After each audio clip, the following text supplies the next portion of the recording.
तर्जमा। और अल्लाह के लिए ऐसा जिहाद करो जैसा कि इसके लिए जिहाद करने का हक है। तफसीली वाक़या हकुन जिहाद उनका मतलब किया है। मदीना मुनव्वरा की वो पुरसुकून शाम थी जब सूरज गुरूब हो रहा था और मस्जिद नबवी में हल्की रोशनी फैल रही थी। सहाबा हल्का बनाकर बैठे थे और रसूल अल्लाह उन्हें कुरान की ताज़ा नाजिल होने वाली आयत सुना रहे थे। उन्हीं आयत में ये अल्फाज भी थे।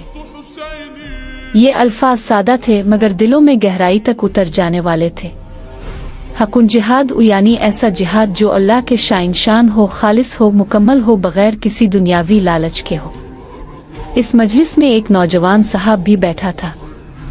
इसका नाम हम अब्दुल्ला फर्ज कर लेते हैं। अब्दुल्ला अभी कुछ अरसा पहले ही इस्लाम लाया था। वो मक्का में सख्तियों का सामना कर चुका था, घर छोड़कर हिजरत कर चुका था, मगर उसके दिल में एक सवाल था, क्या जिहाद सिर्फ तलवार उठाने का नाम है? इसका मतलब कुछ और भी है। जब मजलिस खत्म हुई तो अब्दुल्ला रसूल अल्लाह के करीब आया और अर्ज किया, रसूल अल्लाह, हकुन जिहाद का मतलब क्या है? हम कैसे जानें कि हम अल्लाह के लिए सही जिहाद कर रहे हैं? रसूल अल्लाह ने निहायत शफकत से फरमाया, सबसे बड़ा जिहाद अपने नफ्स के खिलाफ है, अपनी ख्वाहिशात के खिलाफ, अपने खौफ के खिलाफ, अपनी कमजोरी के खिलाफ। ये अल्फाज अब्दुल्ला के दिल में नक्श हो गए। नफ्स के खिलाफ जिहाद। अब्दुल्ला एक ताजिर खानदान से ताल्लुक रखता था। हिजरत के बाद उसकी तिजारत खत्म हो गई थी। अब मदीना में नए सिरे से जिंदगी शुरू करनी थी। कई बार उसके दिल में ख्याल आता कि अगर वो इस्लाम कबूल न करता तो आज आराम से अपने माल और दौलत में रह रहा होता, मगर फौरन इससे ये आयत याद आती। वो समझ गया कि इसका पहला जिहाद अपने नफ्स के खिलाफ है, इस हसरत के खिलाफ जो इसे माजी की तरफ खींचती थी।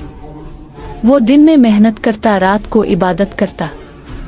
जब थकन हद से बढ़ जाती तो शैतान वसवसा डालता, इतनी मेहनत क्यों, थोड़ा आराम कर लो।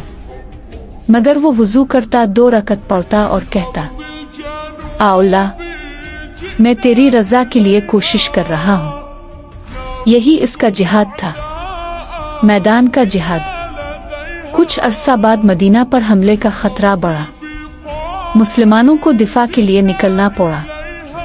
अब्दुल्ला भी लश्कर में शामिल था। दिल में खौफ भी था मगर ईमान इससे ज्यादा मजबूत था। रात को जब लश्कर आराम कर रहा था, अब्दुल्ला आसमान की तरफ देख रहा था। सितारे चमक रहे थे। इसने दिल में कहा, अल्लाह, अगर मैं कल शहीद हो जाऊं तो मेरी नियत को कबूल फरमा। मैं तेरी रजा के लिए निकला हूं, ना कि शोहरत के लिए। अगले दिन मरका पेश आया। मुसलमानों ने साबित कदमी दिखाई। अब्दुल्ला ने बहादुरी से हिस्सा लिया, मगर उसके दिल में एक अजीब सुकून था, क्योंकि वो जानता था कि असल कामयाबी दुश्मन को हराना नहीं बल्कि अपनी नियत को खालिस रखना है। यही हकुन जिहाद था, आजमाइश का जिहाद। जंग के बाद हालात कुछ बेहतर हुए मगर आजमाइशें खत्म ना हुई। एक दिन अब्दुल्ला को खबर मिली कि इसके पुराने करीबी दोस्त ने, जो अभी तक मुसलमान नहीं हुआ था, इसके बारे में गलत अफवाह फैलाई है। अब्दुल्ला का दिल दुखा। वो चाहता था कि फौरन जाकर जवाब दे, सख्त अल्फाज कहे, मगर इसे आयत याद आई। इसने सोचा, अगर मैं गुस्से में आकर बदला लूं तो ये नफ्स की पैरवी होगी, अल्लाह के लिए जिहाद नहीं। वो खामोश रहा। इसने दुआ की कि अल्लाह उसके दोस्त को हिदायत दे। कुछ अरसे बाद वही दोस्त उसके अखलाक से मुतासिर होकर इस्लाम ले आया। अब्दुल्ला ने इस दिन महसूस किया कि बाज़ औक़ात खामोशी भी जिहाद होती है। असल मफ़हूम सिर्फ तलवार का हुक्म नहीं बल्कि मुकम्मल जिंदगी का उसूल है। नफ्स के खिलाफ जिहाद, शैतान के वसवसों के खिलाफ जिहाद, जुल्म के खिलाफ जिहाद, नाइंसाफी के खिलाफ जिहाद और अपने ईमान को मजबूत रखने का जिहाद। अब्दुल्ला की जिंदगी इस आयत की अमली तफसीर बन गई। वो हर काम से पहले नियत दुरुस्त करता। अगर तिजारत करता तो दियानत के साथ, अगर इबादत करता तो इखलास के साथ, अगर दुश्मन का सामना करता तो सब्र के साथ। آج کے لیے سبق۔ آج ہمارے لیے حکم جہاد کیا ہے؟ حرام سے بچنا، سچ بولنا جب جھوٹ آسان ہو، نماز قائم رکھنا جب سستی غالب ہو، حق کا ساتھ دینا جب لوگ مخالفت کریں۔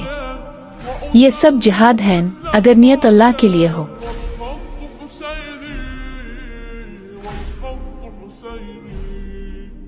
والخط حسيني والخط حسيني